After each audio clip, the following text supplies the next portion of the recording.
Welcome to the Weights and Plates podcast. I am Robert Santana. I am your host, along with Trent Jones, my co-host.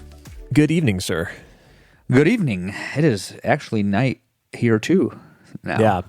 Yeah. This is the time of year that is sucks because it's like 5:30 here in the Eastern time zone. At least it's like 5:30 and it's pitch black outside. And it's been like raining and foggy all week here, so I feel like it'll be like 6:30. And we won't even eaten dinner yet, and it feels like it's midnight. I'm like, all right, I'm ready to go to bed. I'll look at my phone. It's like, it's 6:25. Yeah, we don't do daylight savings here in Arizona. It's so, on that note, if you live in a climate or a geographical location like that, it's probably a good time to start taking your vitamin D. I just started taking vitamin D last week to combat the fact that I'm probably not going to get a whole lot of sun for the next couple months. Yeah, we need to get some sponsors so we can abruptly interrupt what we're saying and like promote something like everybody else does. Nature's vitamins. But right. First. what is the Ollie ones? I see those damn Ollie commercials everywhere, all over my YouTube. Yeah, I don't know. They've got like a color for each. Are you in a energetic mood today or a pensive? I don't know. Well, when we have that bullshit on our show, that means we're probably doing okay. Yeah. So, but we have a topic today. But before we get into that, we got to talk about Liver King. Liver King. Can you make me echo when I say that? How Rip does? Liver King. Yeah, I can do that. King. So I just think it's hilarious, right? So we talk a lot about on this show the effects of steroids and PEDs on people's physiques that are out there taking their shirt off for a living. And if you don't believe us, then you can just look to the latest scandal that has struck the Liver King, right? So there's this dude, if you don't know the Liver King, I think he's actually kind of funny. I didn't know much about him, but of course I'd seen him because his face is just plastered all over the internet. If you get on YouTube or social media at all, you probably have seen the guy. But if you haven't, is this dude who he's like a modern day Hulk Hogan, except that his whole character is that he's like, 40, super tanned, like really jacked, super lean, like 9% body fat. And he's got this huge beard and he's like always harping on about like being primal. It's like, you got to be primal, brother. And you got to follow the ancestral tenets of living, sunshine, good sex, lifting weights. I don't know what they are, but he's got this whole shtick that he does. And he also eats raw liver and raw meat all the time. Of course, that's one of it because it's primal. Well, the way I was introduced to this fucker, I had a client from South America come visit me. Him and his brother are from here. And we were just bullshitting. He was squatting. I was coaching them. And then all of a sudden, we started talking about social media personalities. Like, have you heard of this new one, Liver King? He says, if something's wrong with your liver, you eat liver. If something's wrong with your lung, you eat lung. And I'm like, I just started laughing. Really? Yeah. I don't know if he said that. I'm assuming so because, these guys. That sounds about right. Yeah, these guys aren't the type to make shit up. But he was like, yeah, they say if you heart raw meat, heart. And I'm like, it's the stupidest thing ever, but it's gimmicky, and he's probably making a shitload of money doing it without knowing anything else about him. Fast forward, this whole fucking thing happened, which, by the way, we threw it in the title so you would click and listen to us, by the way. Of course, right. We have to use some clickbait. Yeah, it's relevant, though, right? Because, all right, so basically, if you haven't followed the news and stuff, and I don't know a whole lot about this, because I don't, he's just another charlatan. There's been a million of them before him. There'll be a million more after him. But basically, another guy who's probably also a charlatan, this dude named Derek from More Plates, More Dates on YouTube. That's the name of his YouTube channel. He does all these like breakdowns of like actors and athletes. He's like, are they natty? Here's the stack they're probably on, as if he knows. But so he exposed the Liver King. So apparently the Liver King, wrote into this guy because he's he's got basically like some sort of like hormone consultation service, and the Liver King wanted coaching on his like steroid stack. And so he did the intake form and stuff, and so Derek from More Plates More Dates outed him and showed like all the shit that he was actually on already. and then the like $11,000 a month on growth hormone that this guy's taking, and all the like dextrose and protein powder that this guy eats every day, and all the like raw meat and liver that he's not eating that he claims he eats, right? I didn't catch that part of it. Yeah, so he's taking a bunch of like protein powder and dextrose powder and all that shit. He did eat a little bit of raw meat. He wasn't like totally out of his diet, but it certainly wasn't like his whole diet, So anyway, I brought it up because I think it's hilarious that anybody thought that this guy was natural in the first place. Like, the dude looks like he has ab implants. It's like he just like sewed in these like pockets of like rock, and like the separation is ridiculous. My understanding is that he has owned a supplement company for a long time now, and apparently he's very wealthy from that. And he decided to create this moniker because he decided he wanted to be famous in 2022. Like, could you have picked a worse time to decide to be a media personality? Yeah, exactly. So he says all this. He says as much in his apology. Of course, he has an apology video now. He'd be like, "I lied about it," because I left out that part. He's always claimed that he's been natural. Like, people ask him, like, "Hey, bro, like, you take steroids? You been on steroids?" He's like, "No, I don't touch that stuff. Never did. Never will." And so now he has an apology video to admit that I was lying, but I was rich. You see, I was rich though. And I decided I want to become famous, put a face on this, and help people. So anyway, this guy is just a character. So it's just a reminder: if someone takes a shirt off for a living, then they're on steroids. Like they do. Yeah, it's like it's a 99% chance that if they take their shirt off for a living, that's like a big part of what they do in their marketing, they're on steroids. And for the 5 guys that aren't, that I'm wrong about, it doesn't matter, because the 995 other guys who we better clarify this, because I take my shirt off for a living sometimes. Okay, yeah, well, let's clarify it. But is that like essential to your marketing? No, it's it's an aspect. Yeah, it's an aspect. It's not it's not in every single video I film, but it happens.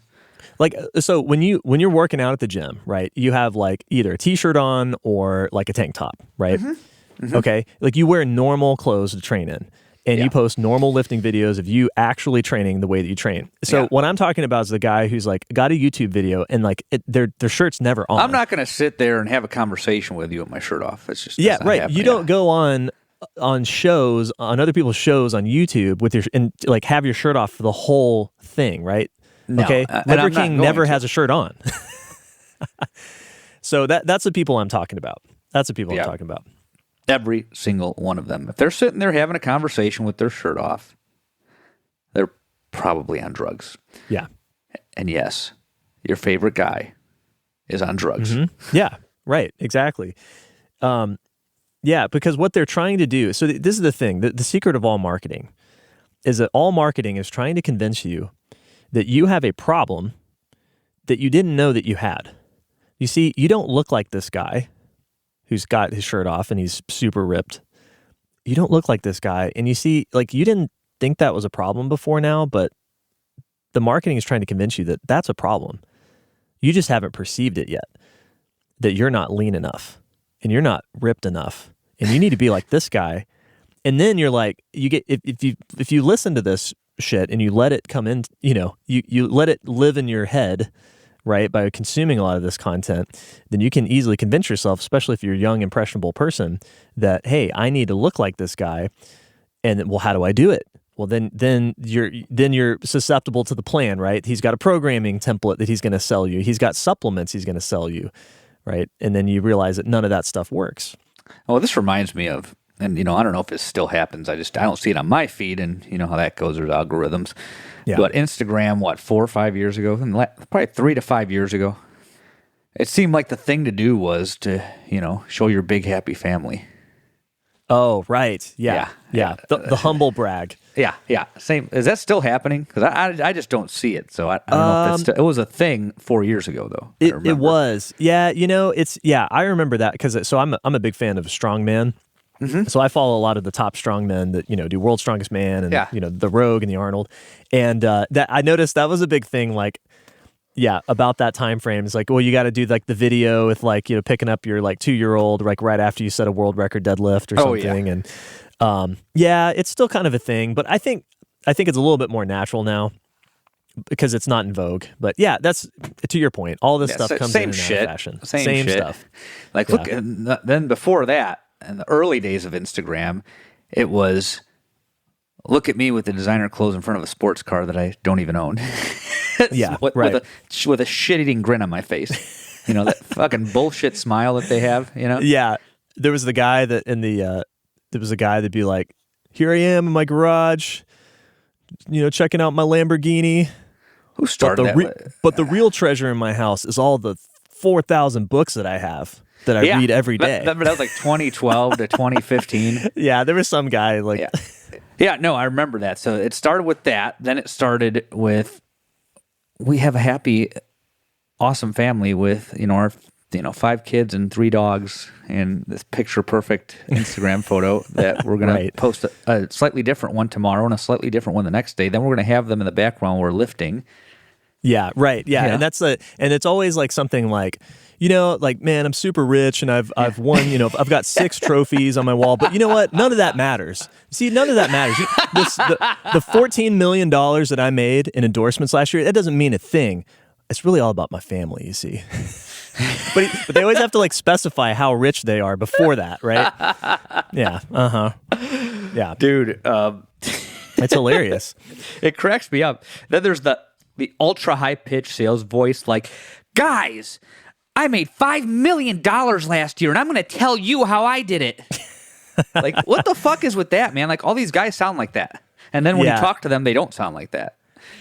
Or if you find different videos of them doing other stuff before they started doing, there's like that high-pitched sales voice that they like to do. You say that they don't talk like that, but that guy that just defrauded like billions of dollars from like crypto investors, FTX, the Sam Bankman-Fried fraud guy.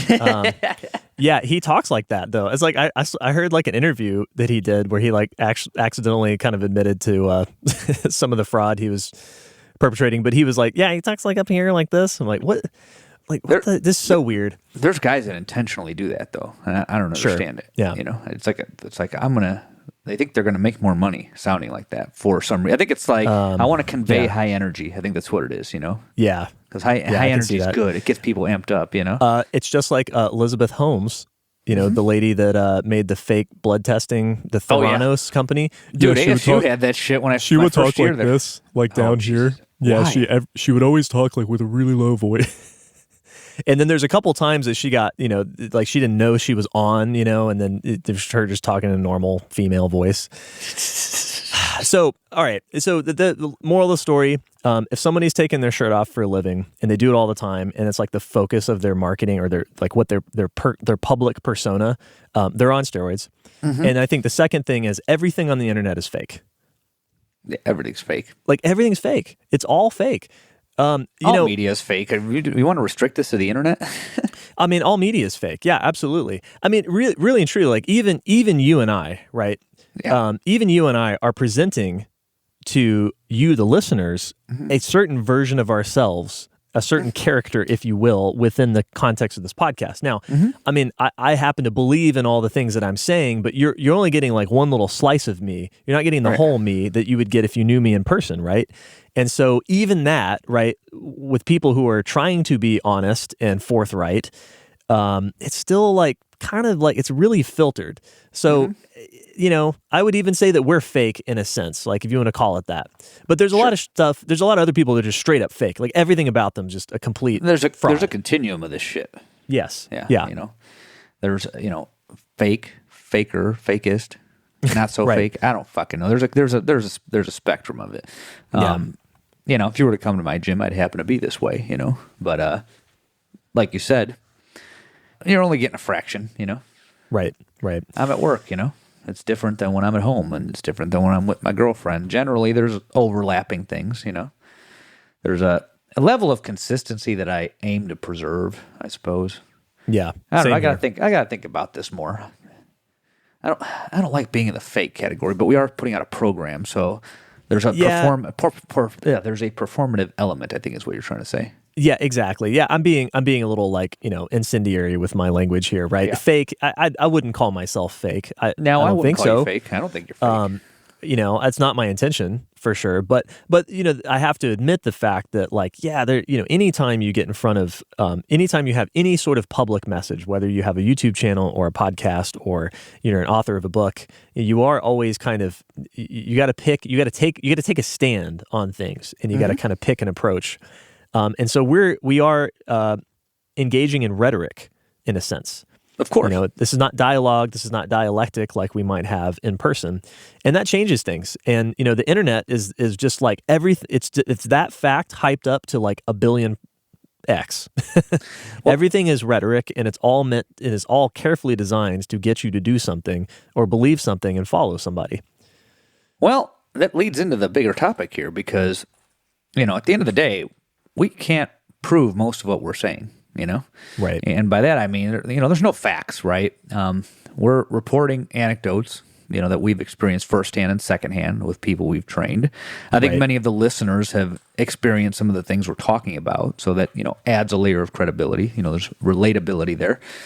But at the end of the day, and this is the problem with the internet as it pertains to our industry, is everybody thinks that they have the facts, Right. And this is part of a more, broader problem in terms of information in general of any kind, right? Yeah. Is that there's this idea that there are facts and that a specific group has access to those facts and everybody else is lying. I think that's a sign of the times, I guess. Yeah. Yeah. That's a good way to put it. Yeah. Yeah. It's kind of the zeitgeist.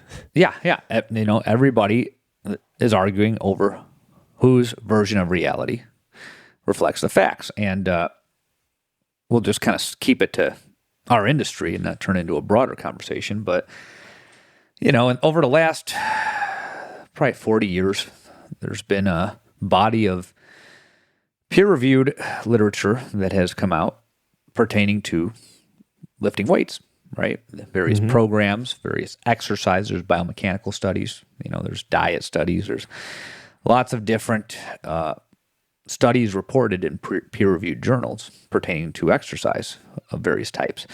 And probably in the last, I'd say 15 or so years, that's probably fair, about 15 or so years, because 20 years ago when I started looking for information on how to train, most of it was in message boards and forums, and people didn't talk about the science, and nobody was citing PubMed. It was just, guys were still just talking about what they've done, what's worked, and very few of the guys writing had advanced degrees. Now, everybody seems to have one. But I'd say probably in the last 15 years or so, it's been, well, if a study doesn't show it, therefore, you have no evidence. And, people have forgotten the reality that absence of evidence is not evidence of absence. And just because you don't have a peer-reviewed article that reports a study conducted in a government-funded university, or sometimes, private institution, but most of these studies come out of universities that are state-funded and federally funded too, here in the States at least. There's a lot of stuff that comes out of New Zealand and Australia too in this area of research. But, there's this idea that is circulated now that if it doesn't come out of a university in a published paper, and some guys take it further, that has to be indexed in PubMed, that has to be in this specific journal, that has this specific impact factor, because the goalposts change.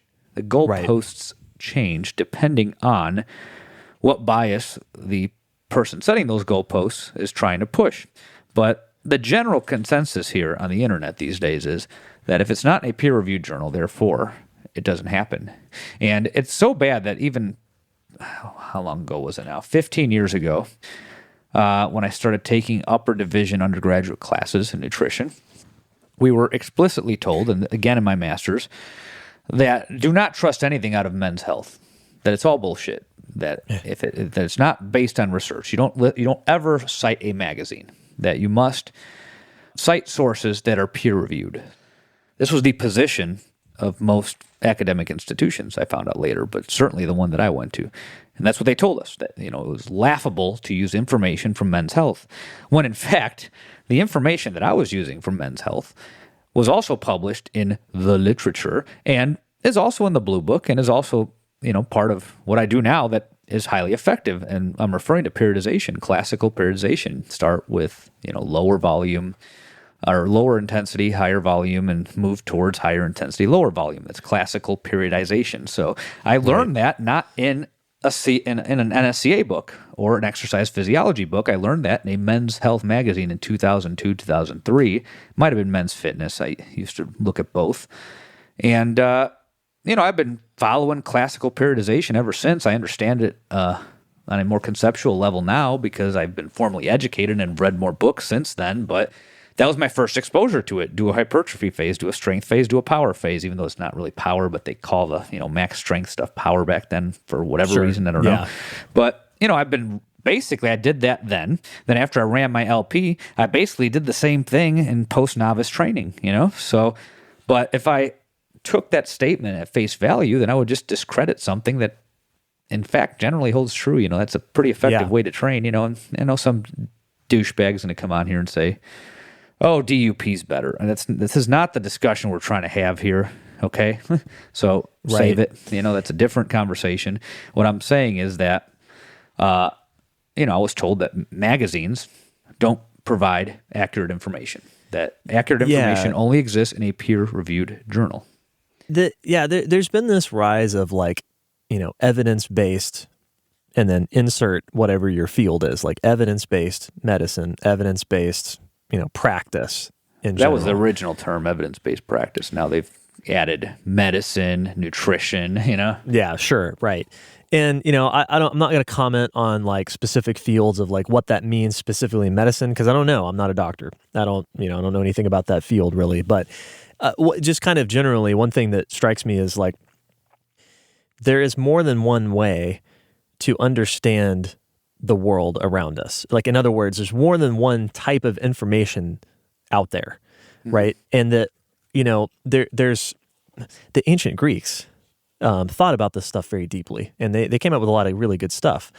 And one of the things that they distinguish between is episteme, or epistemic knowledge, or that's where we get the word epistemology from, and doxa, where we get doxology, I think, from the church. But anyway, basically episteme is sort of demonstrable knowledge. And then doxa is knowledge that's based on testimony. It's based on the sort of a what most people agree based on testimony happened. And so you think about it, demonstrable knowledge would be 1 + 1 is 2. Okay, we have this number system. Here's one object. Here's a second object. Let's put them together, and you see how you have two objects. And that's a fact that if you ever doubt it, if you're like, wait a minute, hold up, Trent, I'm not quite so sure about that. I can show you again, right? I can always demonstrate that knowledge. But there's plenty of things that we know happen, like history, right? That we only know through testimony. You can't go back and demonstrate that the French Revolution happened. Okay? You just can't do it. We only have testimony. Does that mean that all history is fake and made up and it never happened or none of it happened? No. I mean, did it happen exactly the way that the accounts that we have portray it? No, it probably didn't, right? There's all sorts of ways of viewing history, and no one has the one right account. But we can, through many accounts, sort of hone in on sort of this is the thrust of what happened. And I think the same thing can be true of learning about training, right? We can't go back and, exactly, we can't test hey, here's this dude on program A. Let's take the same dude at the same time and put him on program B and compare the two. You can't do it. You can only run one program at a time. And that guy is a different guy after he completes program A. So you can't say program B works better if he runs it again, right? Or works better or worse. You can't do a crossover with this sort of thing. You just can't do it. So we kind of like in the training world, it's really no different than sort of like history or religion or, all sorts of, fields of human knowledge that aren't demonstrable. A lot of it's based on testimony, right? And we sort Most of peer-reviewed research is entirely based on testimony. Yeah, right. And that's the other thing too. Let's not pretend like research is like perfectly factual or perfectly demonstrable like, mathematics and physics tend to be. So, I just point that out just because that's just the nature of the stuff that we're talking about here. If one guy who's a genetic freak talks about his crazy program that no one else does and he gets great results, okay, that's not really very good. But if there's a whole bunch of successful athletes that all tend to follow the same type of training program, then that's valid information. It's still testimony. It's still subject to bias. There's no studies about it, but everything is subject to bias, first of all. Yeah, but if you train 500 people in a row and you use a linear progression to do it, and they get a lot stronger, that's pretty good information. Even though some people would say like, well, it's just anecdotal. Okay, well, there's enough people there to convince me to give it a shot, Right. People don't understand that professional research, when you get a peer-reviewed article, what you are reading is a testimony, as Trent said. I would call it a self-report, using a more common term in the scientific field. It's a self-report.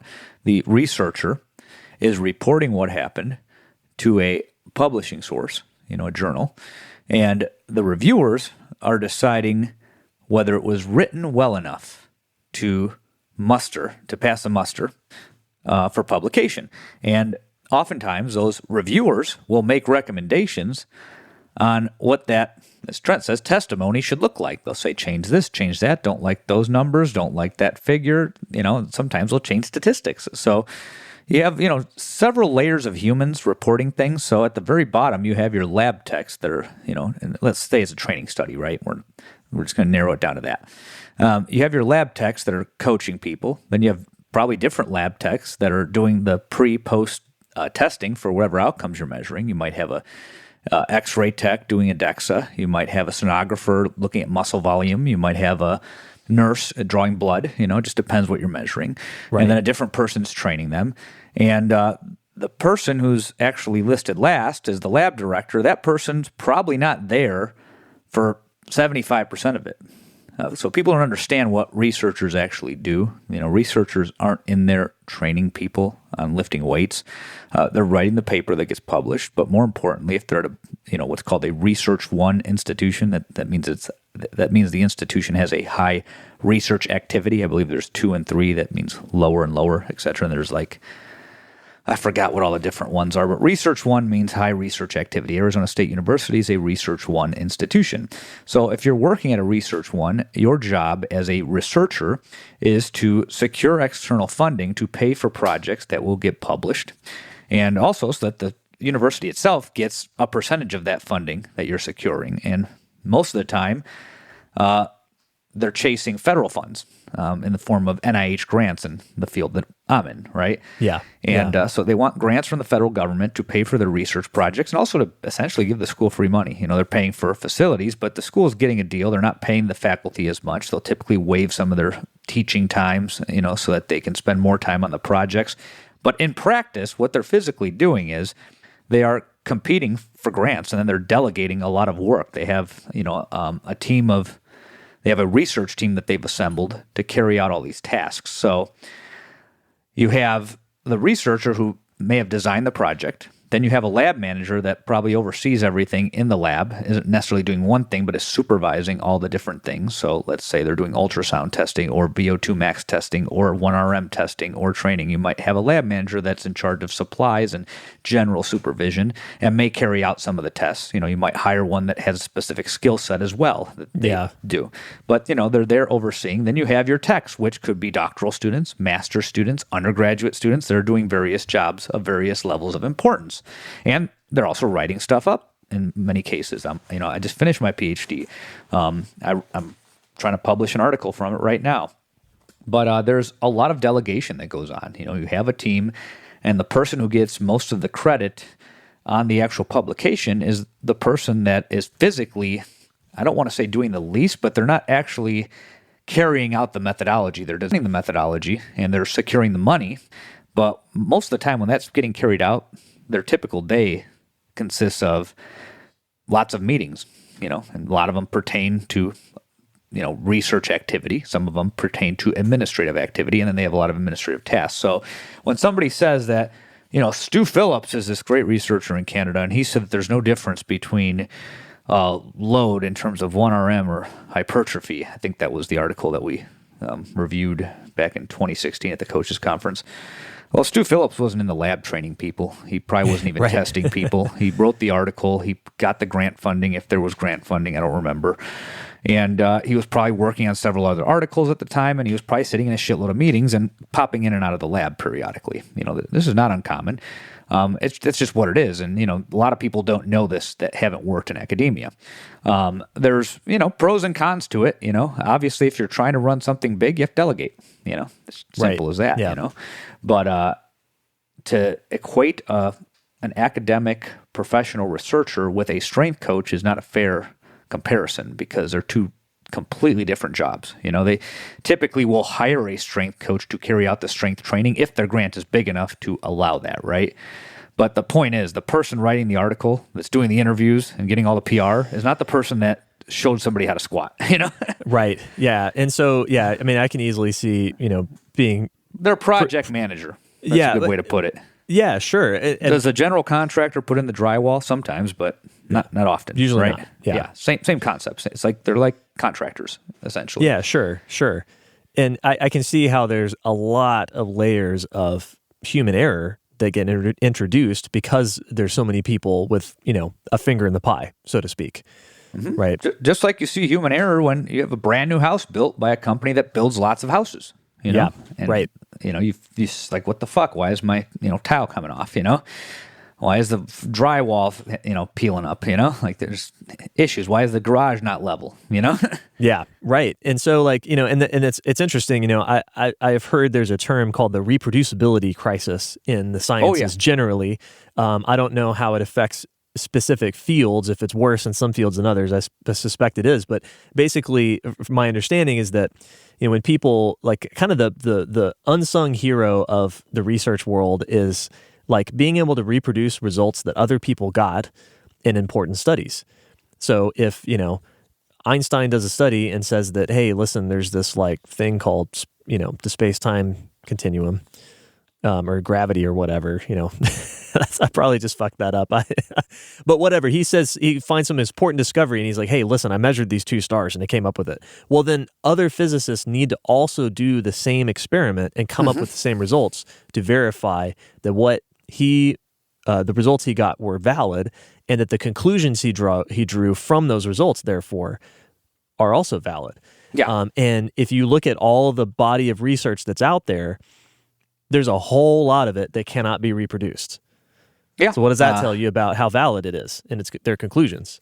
Years ago, I think that, I don't know if it was NIH research or psychological research. I can't remember if it was narrow to one field, but I remember hearing that 75% of peer-reviewed research was non-reproducible. And this was 7 years ago. I heard something like this. It could be higher or lower now, but I think that this is probably especially true when it comes to human subjects, because what people fail to understand, it comes back to understanding the limits of research, which is not something the average person understands. Even somebody with a master's may not understand it because you haven't dove deep enough into it yet. But when you're recruiting human subjects, pretty much 100% of the time, it's a convenient sample in this day and age. Right. And what that means is that you're just recruiting people that volunteer or that you have access to, right? Whatever is easiest, because the alternative would be random selection, as they call it. Random selection, you basically flip a coin, and wherever that coin lands on the phone book, that person's, going to participate. In a perfect world, I'm just picking a phone book because, or let's say you're drawing names out of a hat, whatever you want to call it, you're basically, picking people at random and they're participating. The problem is that is unethical, and you can't force somebody to participate in research. So, we're restricted to convenience samples. And even if you could force people to participate in research, the problem you run into then is you have humans that are compelled to participate. So that's a confounding variable also. Right. So why is this important? For the layperson, this is important because if you're picking people at random within a community, then that means everybody in that community had an equal chance of being enrolled in that study, right? Yeah. If you're conveniently picking people that are available, that means everybody in that community did not have an equal chance to be enrolled in the study. So let's say you live in a neighborhood or township of, I don't know, small township, 1,000 people, right? And then you just, pick 20 people that and do a study on them. You can't say that the entire population of that township will see the same results, right? Right. Yeah. So they say, you can overcome that with more subjects. Well, who decides how many subjects are enough subjects, right? They'll say, you look at previous literature and see what effects they got, but then how far down the rabbit hole do you go if you keep going back to the previous, right? Like, even so, let's just look at percentage-wise, right? If you're trying to say that all Americans should do X, this country has 360 million people in it. So even if you got 10,000 people in a study, that's not even 1% of the U.S. population. You know what I mean? Not even close. Yeah. Is 10,000 enough? I mean, I would say no. It's not even 1%. So and if 1% enough, that's what, 3.6 million. Is that enough?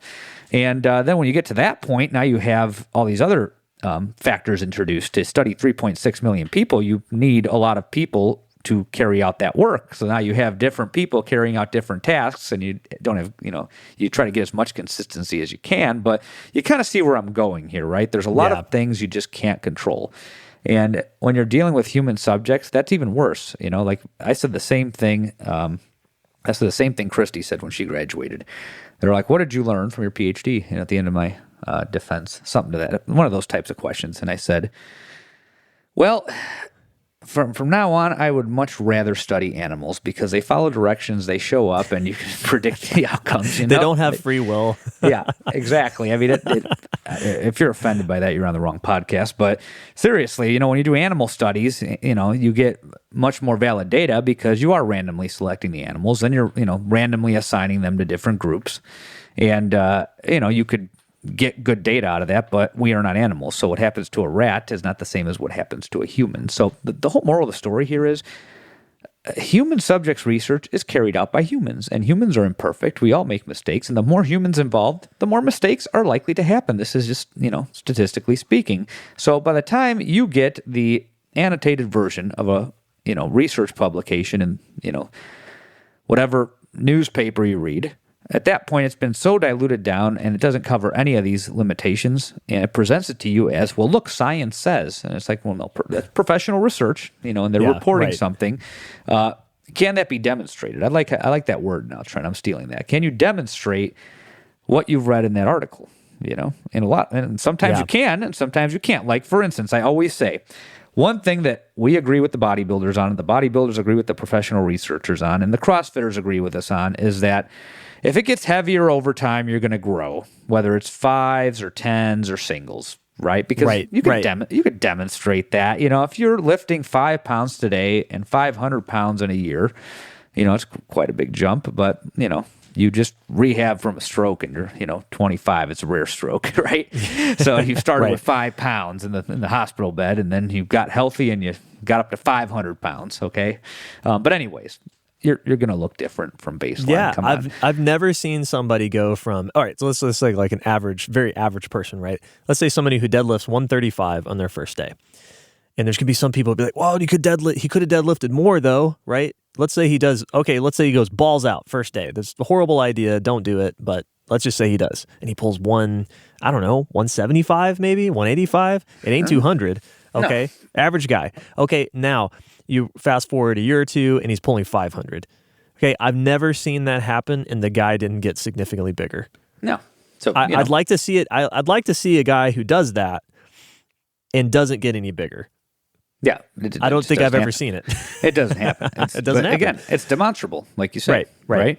We've seen that. They've seen it in the lab. We've seen it in the gym. We can all agree on this concept. Yes. Now, people try to twist this concept and have taken this position that the load doesn't matter at all. It's all about work, tonnage, volume. We talk about that a lot on this podcast. And I've been thinking about that a lot lately, and I'll come back to that. But, the whole point is when you take something like, DUP, daily undulated periodization, is better than classical periodization. You can't prove that. No, the lab hasn't even proven that, first of all. And it's not demonstrable. It might be with one person, but then you might not see it with the next person, right? Or you might see comparable results, is probably a more likely thing, because at the end of the day, on that topic, I don't want to make this podcast about that topic, but, Mike Israetel, colleague of mine, he wrote an article, I think, with Chad Wesley Smith 8 years ago, and it's on Juggernaut's page. And it's my favorite article on periodization. He said there is one type of periodization. And he kind of goes in and says, if you look at DUP, okay, the exercises might change day to day. So that's conjugate. And he's like, the loads might change day to day because it's daily undulating periodization. So, that's undulated. You're undulating the loads, but then you're adding next week, so that's linear, So, it's just one of those things, but irrelevant to this topic. The whole point is a lot of the stuff on training, you can't replicate it, and they're not controlling all the lifestyle factors that go into this. They're having people. They're doing what is being done in a lab is not all that different than what is being done in a gym. They might randomly assign people to groups, which is good because you can be confident that if you randomly assign your people to groups, then the results that were greater, are likely due to the treatment effect. That's the theory behind that, right? But the problem with this type of research and the type of things we're asking people to do is that training is also sensitive to things outside the gym, Very, absolutely. So you could have a disproportionate number of people in one group sleeping like shit and, the other group sleeping better, or same thing with diet. Well, we try to control for that. Well, how do you control for that without supervising these people 24 hours a day? You don't, right? You're getting self-reported data, which has its own issues. So now you have a self-report bias, which, either is conveniently left out of the discussion or minimized with, creative language. But it's still there. They're making assumptions about what people are doing based on what they say they're doing, right? So that's where you have a big problem, right? You could sit there and say, well, the DUP, the high load group did better than the low load group, or the high volume group did better than the high intensity group.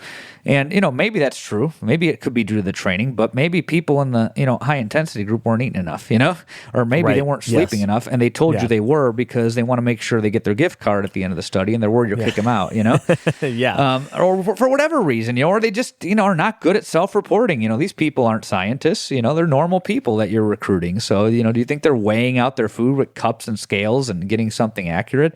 Or do you think your estimates of what their food frequency questionnaires are accurate? No. So this is the problem that I have with human subjects research in general. There's just so many other things out there that you're making assumptions about. They're pretty big assumptions. You really don't know what people are doing behind closed doors. You just don't, No, you don't. So to bring it back, you go on the internet now and people like to fight about this stuff. They like to say, well, show me a study that says that, getting strong first is, better, or is better for, or getting that you need to get strong first to perform hypertrophy training. Well, there is no study, and I'm not going to claim that I can carry one out because I can't.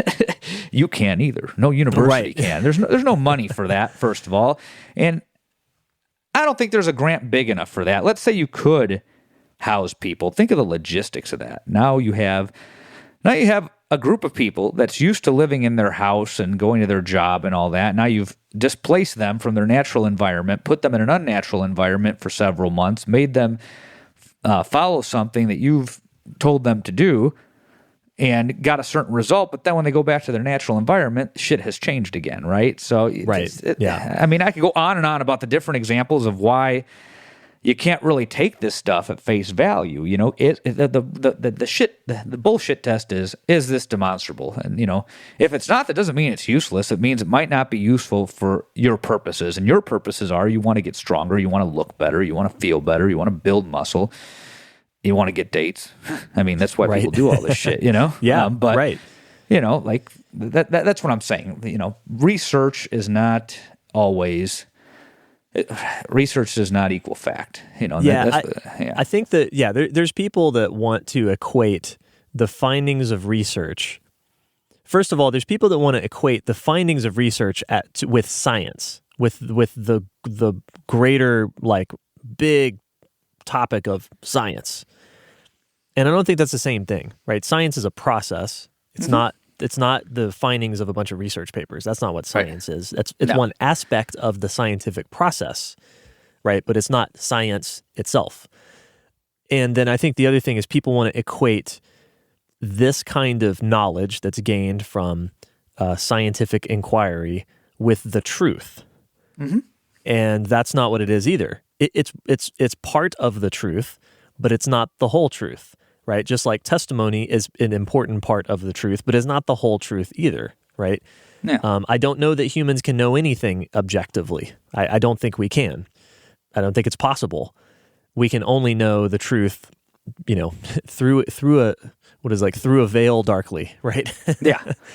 Yeah, and you know, that's a much deeper discussion. Yeah, that's a much. We're getting into metaphysics there. Yeah, but that's not what we do here, right? And I think, I think the thing about training and like kind of applying, like, okay, so you know, is the point of this show then to say that like, well, everything's bullshit, everything's fake, all this is completely irrelevant? No, that's not what we're saying.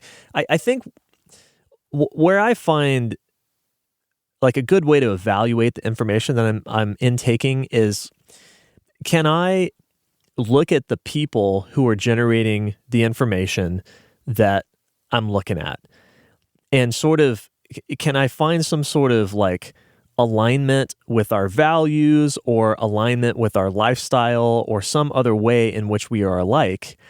And, you know, if I can, then that information is more valuable to me. So let me give you an example, right? When I encountered starting strength and I went to the first seminar in Wichita Falls, I see a lot of like pretty average people, right? The people who get into starting strength, now maybe it's like, maybe they're not average if you like compare it to like the whole population, but they're not like genetic freaks, right?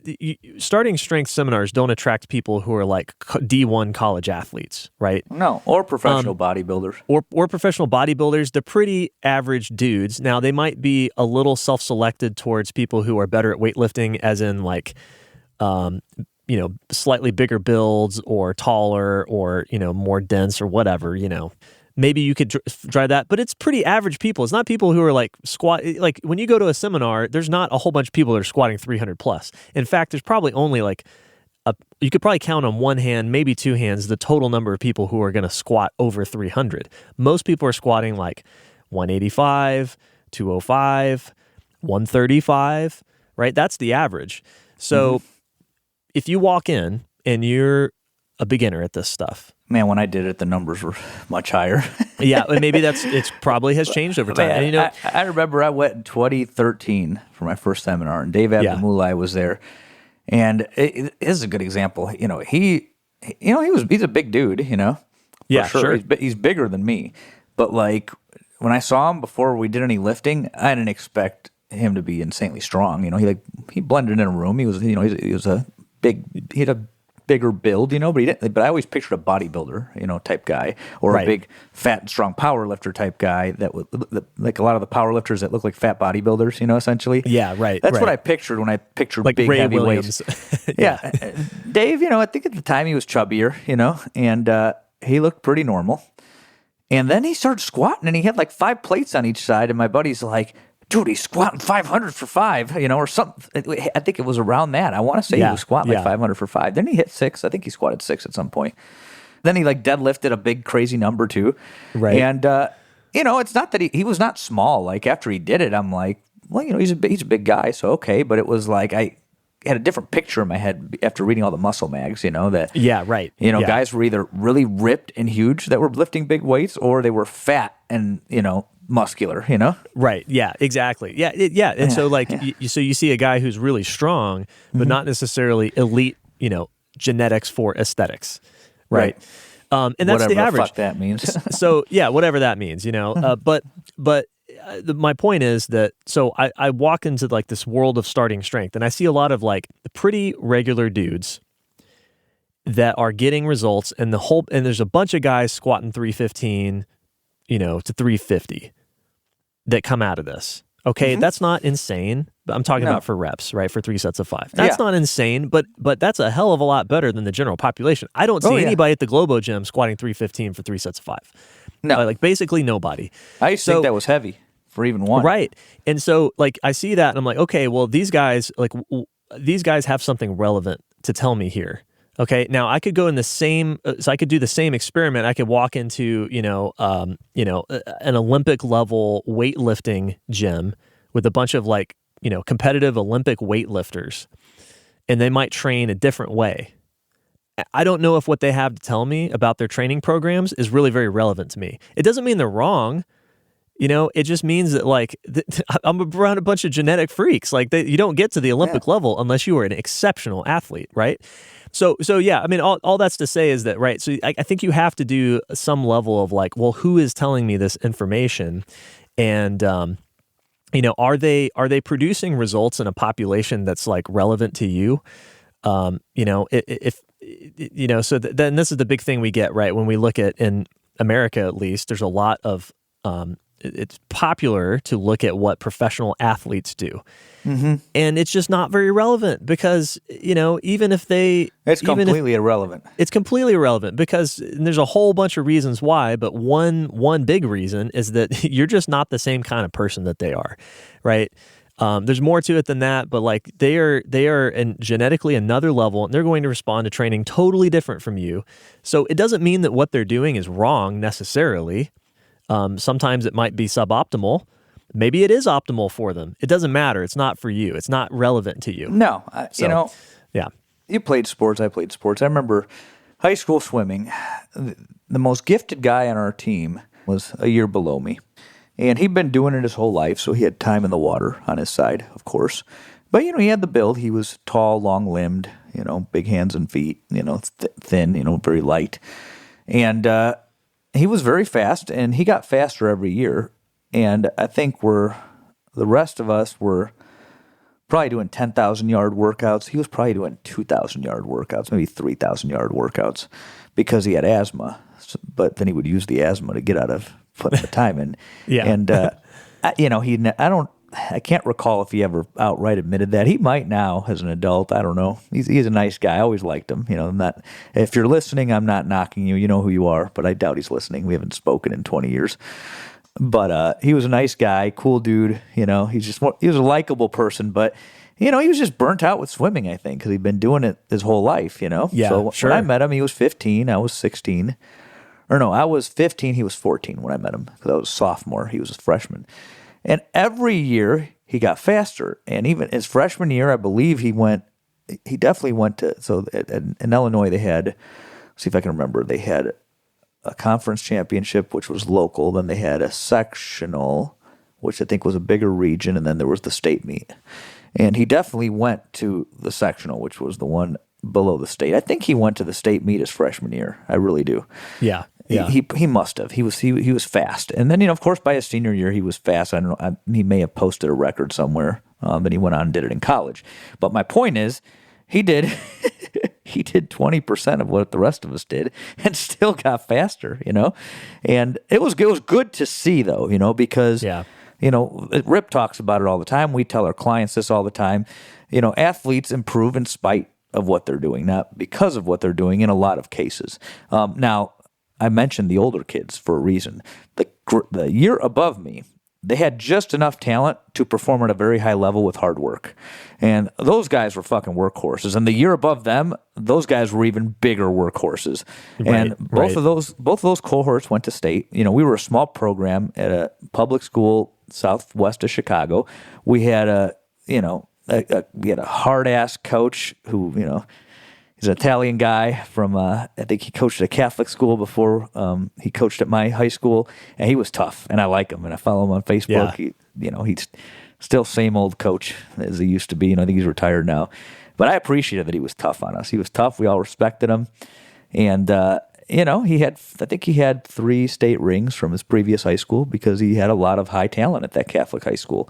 And then at our school, he just worked the hell out of us. Now, so I was class of 02, so the class of 2000 and the class of 2001, those guys were fucking workhorses, especially that class of 2000.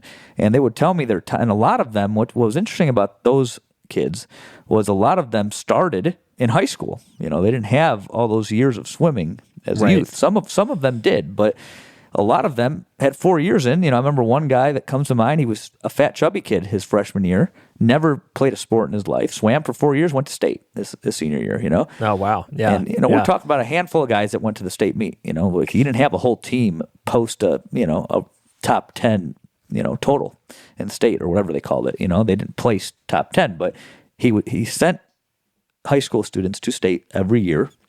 Up to a certain point, I think the talent started dropping off after my class. I think he said, I don't remember. But my point was, I saw workhorses and I saw talent. And the guys ahead of me were workhorses. There was one guy, he was in my Spanish class. He swam 4 years. They made fun of him.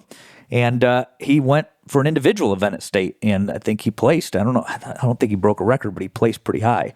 And his freshman year, he was getting made fun of by a couple of the guys that had done it their whole life, and then he was faster than everybody, Right. And he posted records at the school level for sure. And, he was ripped. He was muscular, and different build than the other guy I mentioned. But, he had the big hands and feet, long limbs. Not super tall, though. He was of average height, but very ripped. Yeah. He did, and I think he did it in college all 4 years. But he started when he was 14. And like I said, the guys who were doing it before him ripped on him. So I saw what work ethic and above average talent does. And then I saw what superb talent does. So I got to see that, at a young age.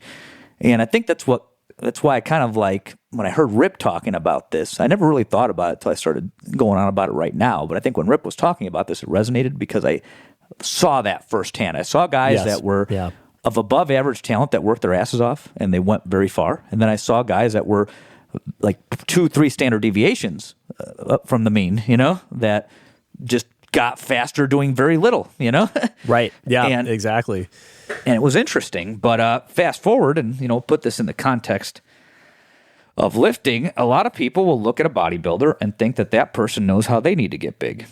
Some people will look at a power lifter that think that person is going to know how they need to get a 700-pound deadlift, Yeah. And it goes back to what you say. You got to find groups that have, had similar experiences. Rip was about as shitty of an athlete as they come. I think he said that he had, a 12-inch vertical jump, or was it 16? Some shitty fucking number. I believe it. He's not very explosive, and he's said this publicly, so I'm going to make fun of him a little bit there. But because of that, when you're not athletic and you try to do things like this, you have to troubleshoot a lot of problems that, the guy who's doing 20% of what you're doing doesn't have to troubleshoot. Obviously, the greatest athletes do both. They troubleshoot and they're 3 standard deviations from the mean. That's Right. Michael Jordan, he was a workhorse, and he was 5 standard deviations from the mean, if that exists, Yeah, right. But, I like what you said there. You just got to find people that relate to your situation. And I think a lot of the time when I'm talking and I'm sharing this stuff, like my situation has always been that, I'm bottom heavy. I had no problem getting a decent squat. And, I never sought out to be a power lifter. So, I'm cruising, I'm getting close to a 500 squat these days. I think that's probably going to happen in my lifetime. It's not a very impressive squat by powerlifting standards. So all this is context, right? Right. But, like you just said, Trent, most people in the Globo gym, I mean, you see 225 maybe, a lot of the time. I think the numbers have gone up. You might see a power lifter in there now because more people are doing that stuff. But, when I used to lift at those places from 2,000 to I don't know, 2015, I was at 2014, I was at various Globo gyms. You didn't really see squats over 2 plates very often. You didn't see deadlifts over 3. Sometimes you'd see a 4-plate deadlift for 1, And for me, it was, lower body was not a problem. I rode BMX style bikes for very long distances because everybody had like a dyno, It's because you're a child of the 90s? I'm a child of the 90s. I wanted a dyno. Everybody had a dyno or a Haro or one of those bikes. And, I didn't know what the application was. I mean, I knew it was a trick bike, but, I'm ADHD, and I'm, a curious kid, and I'm a curious adult, too. I wanted to go a little bit further. So I'm basically doing long distances on this little trick bike. And if right. those of you know what I'm talking about. Standing up the whole time. I would stand, but think about the range of motion around the knee. I developed some pretty strong quads just from doing that because I was a growing child, right? Right. And, I rollerbladed too. I walked in the snow, from school sometimes, so... that combined with, if you look at my father, he's a larger version of me. I'm like a mini version of him. He's a couple inches taller than me, and he's bigger bone frame. But, big pecs, big quads. I didn't get the big, thick wrists, though, but I got the big quads. I got the big pecs. I can develop back muscles pretty easy, but he has got thicker wrists than I do. Right. I have the same calf shape that he does.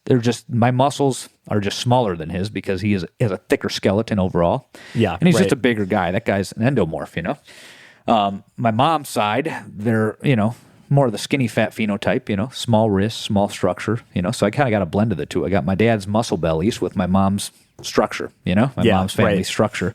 So, it just makes sense, like legs. My dad, he was leg pressing, not that leg press means a whole lot, but he was leg pressing close to 1,000, in his 20s and 30s. He didn't know how to squat, so he didn't fuck with it, Right. But that's still, how many guys do you see at the Globo gyms doing 4 plates on the leg press? Maybe 5.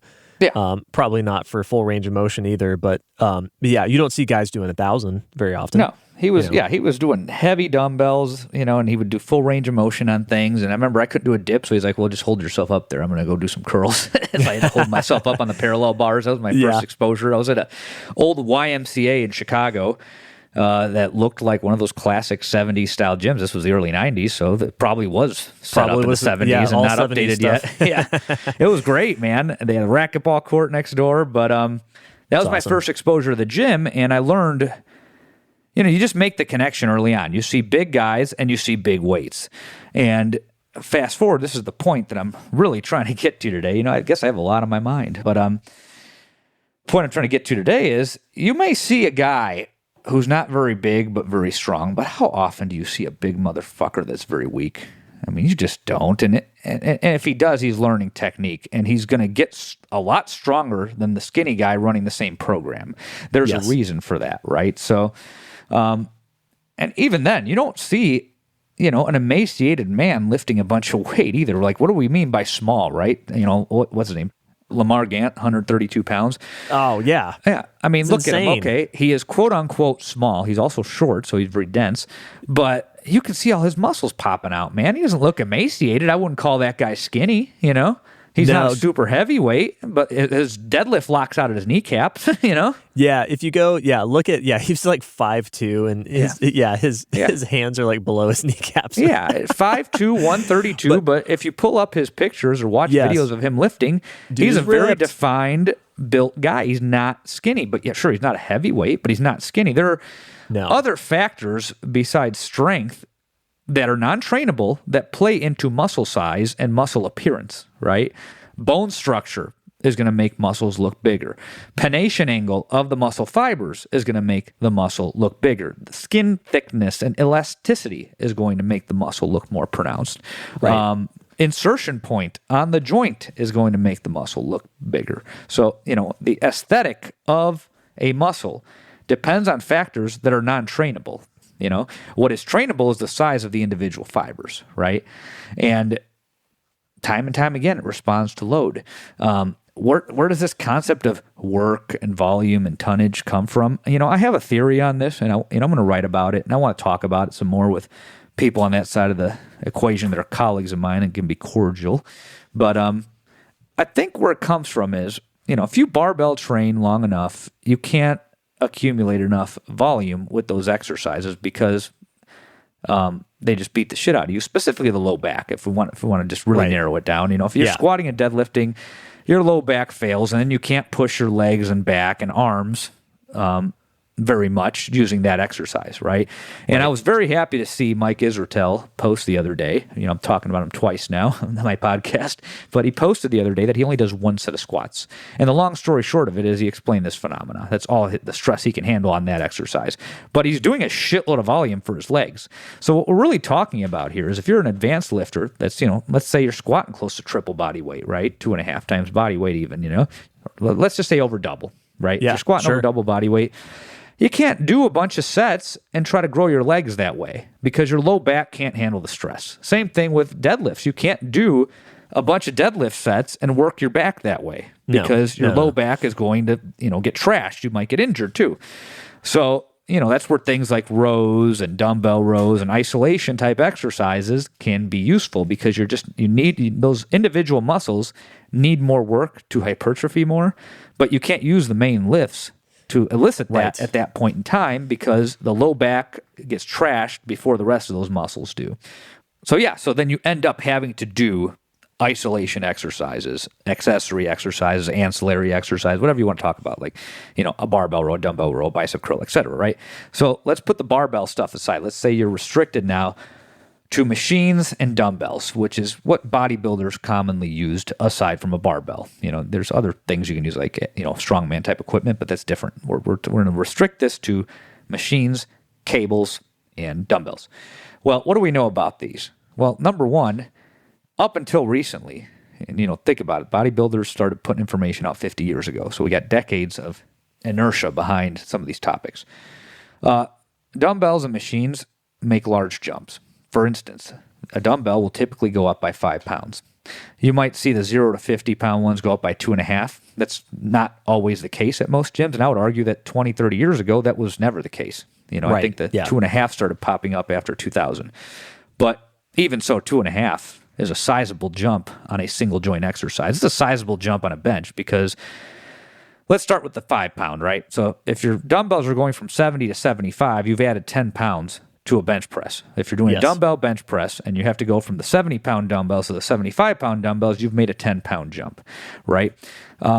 Here's one example of where, I shine genetically somewhat. I'm not super strong, but when I first ran a dumbbell bench program, I was 19 and I, bulked, pushed my weight up to 200. And I was doing dumbbell bench and I periodized it. I did 10s, I did 8s, and then I did 8 to 10, 6 to 8, 4 to 6. And I did 4 weeks of each. It was a periodized cycle, and I did every angle, I think, flat, incline, decline. Yeah. And I knew intuitively you had to try and add weight. This made sense to me. You have to do the next heavier one, right? Well, I got away with it. I think that in my quote-unquote power phase, I was doing 90s for sets of 4, and I was 19. But, now having trained a lot of, like you said, average people, that doesn't happen for most of the average gym folk that's not a athlete, an unathletic motor moron, as we call them, is not going to get to 90-pound dumbbells in the first 3 months of training. They're probably going to get stuck much sooner than that. I consider that a decently heavy dumbbell press by commercial gym standards, not by powerlifting standards, but by commercial gym standards. Bench press in 90s after 3 months, pretty good. It didn't transfer to barbell. I didn't have a big barbell bench back then, but anyways, I didn't think anything of this. I'm like, oh, well, my pecs are responding. Then my squat went up to 315 for a single, that same training cycle, because I had to put 3 plates on, right? You gotta, yeah. So I did that, and I was doing dips with 90 pounds straps, so almost 300-pound dips, at the time. And what else did I do? I was still able to do chins because of all the swimming, so I had a good foundation there. And but then like my bicep curls weren't going up, and like my tricep extension, these individual muscle group type exercises weren't moving. And I kept seeing the same kind of trend repeat itself over the years, And by the time I got to starting strength, I started pressing. I didn't have a strong press or a strong lateral raise. I did every type of raise possible. I'd do all these dumbbell presses, and I just would not have impressive numbers there, whereas my bench, I'm like, I can bench 90s, I could squat over 300, and I can do dips with weight, I could do pull-ups with weight. Well, what the fuck? Why can't I curl? Why can't I lateral raise? Why can't I dumbbell press? Well, you know what? It's all bullshit, because once I started pressing and deadlifting, my back, my traps, my erectors, my deltoids, all that filled out, right? Fast forward, and now I've been training for 10 years, and I'm like, still I haven't really gotten bigger up top in a while. My shoulders did because my press kept going up, but my pecs have been leveled off for 6 years, Right. My arms have been leveled off for a long time.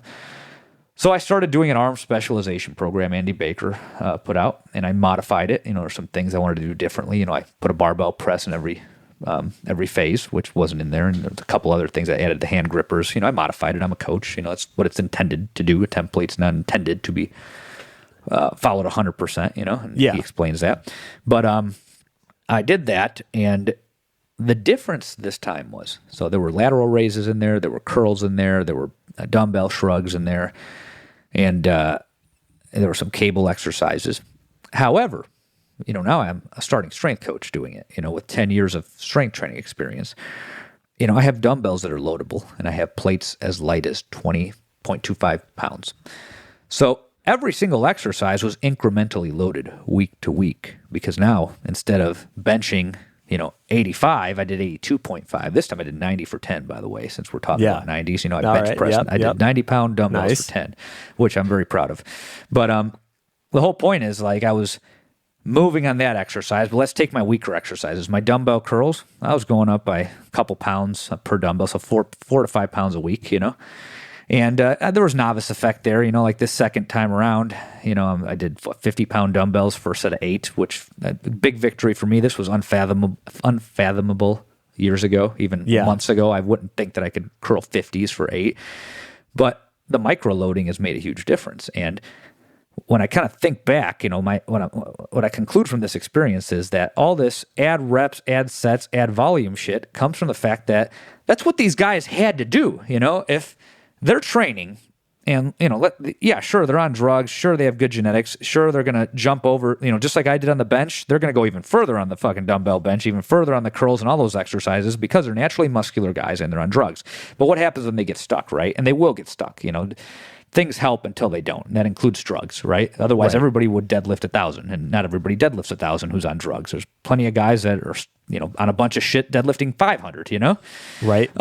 So my whole point is that let's say they're curling 50s, right? Or let's say 60s. These guys have bigger arms than me, so we're going to use bigger numbers. The next one up is 65. Are they going to add 10 pounds to a bicep curl? No, they're left with two options. They can do more reps with 60, or they can do more sets with 60. And they could keep doing that until eventually maybe they'll get 65, or they could change the exercise, train it a different way, and see if their barbell variant goes up, one that they can incrementally load. But the whole point is they can't do 60 for a set of 8 on a bicep curl and then do 65, because now they've added 10 pounds to a single joint exercise, counting both arms. So yes, I think that's where a lot of this tonnage, work, volume dogma originates from, is that they were reacting to the circumstances they were presented with. The machine, even the machines go up by 15 pounds sometimes. Right. Yeah. And, I've always hung a plate off the pin, but some people may not have thought to do that. They're just intuitively looking, it goes from 100 to 115. Well, shit, I'm going to have to do extra sets with this because I can't go up, because I do 100 for 10 and I do 115 for 6, or 5 or 4. Right. So, you have people reacting to the situation they're in. The situation they're in is that they can't make a small enough jump on that lift, right? I've been doing this now for 6 months. I've committed 1 to 2 years of this type of training because I'm trying to learn, and I'm also trying to grow. I want my upper body bigger, man. I want big arms, bro. Of course, right? And the micro loading has been a game changer. My lateral raises go up a half pound per arm each week. I don't think about it. I'm doing 20s on those, by the way. And I'm almost to 20 by 20. And that's almost 6 months of this shit. I just add a little quarter pound to each side of the dumbbell every week, Yeah. And that's a 1 pound jump combined, right?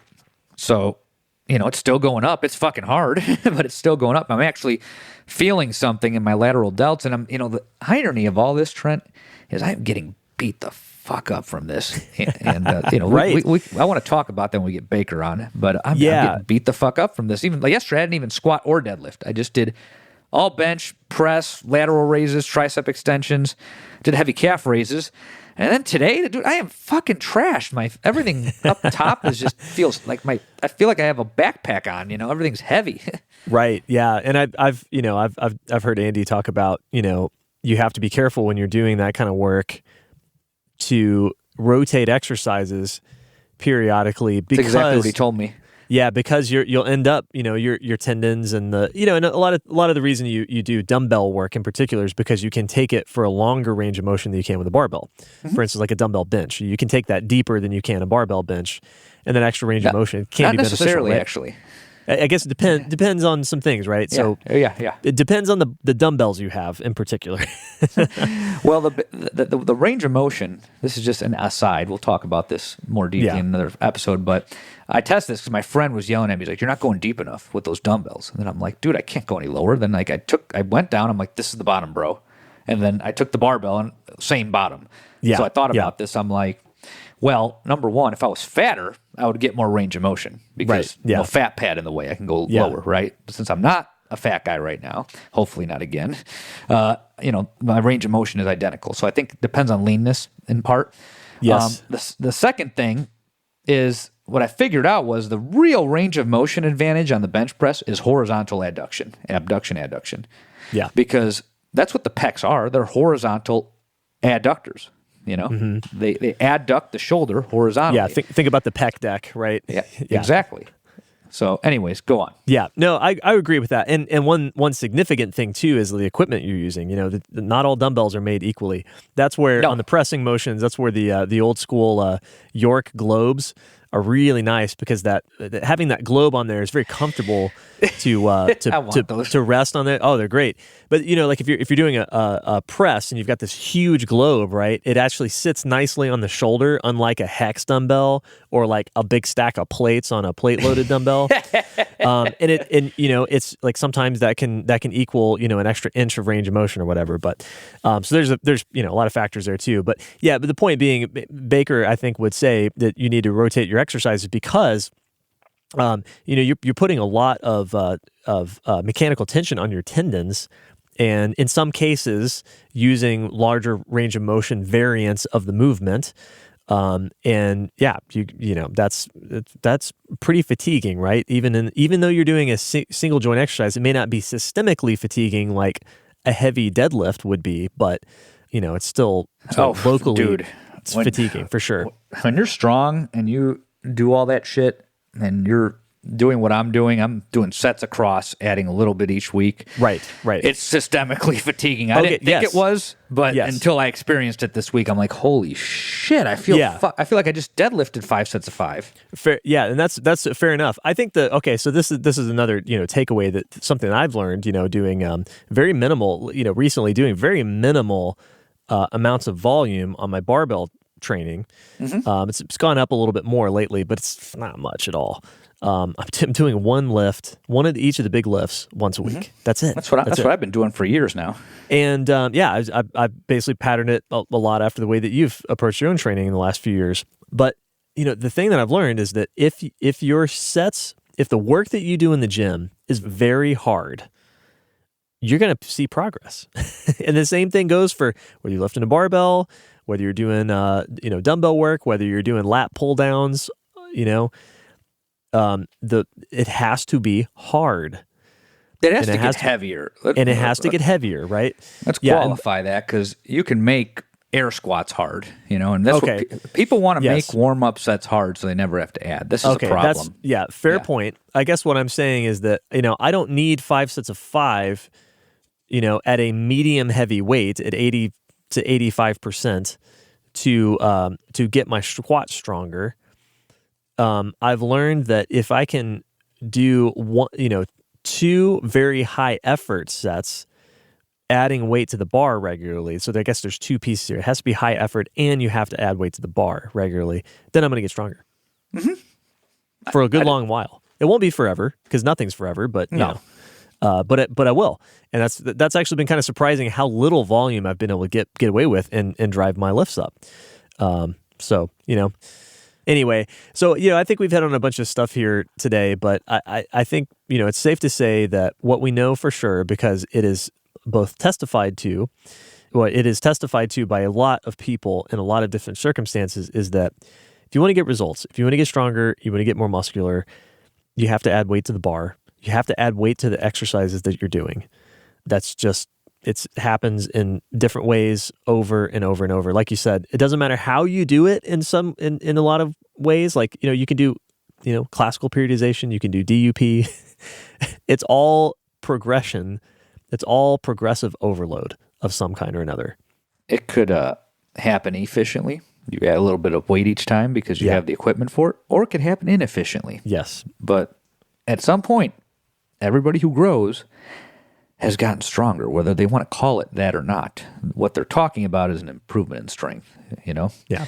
The same research articles these guys like to cite, in their methodology, they talk about adding weight. Typically, it's done inefficiently because it's like, you got to complete 2 reps over the target range, then you can add. But the then you can add part is kind of important here. Load matters. You may not need to lift heavy 1 RM, heavy in the sense of 1 RM. You may not have to do a max, but it has to get heavier. That article is almost done, by the way. That's the title of my next article. It doesn't have to be heavy, but it has to get heavier.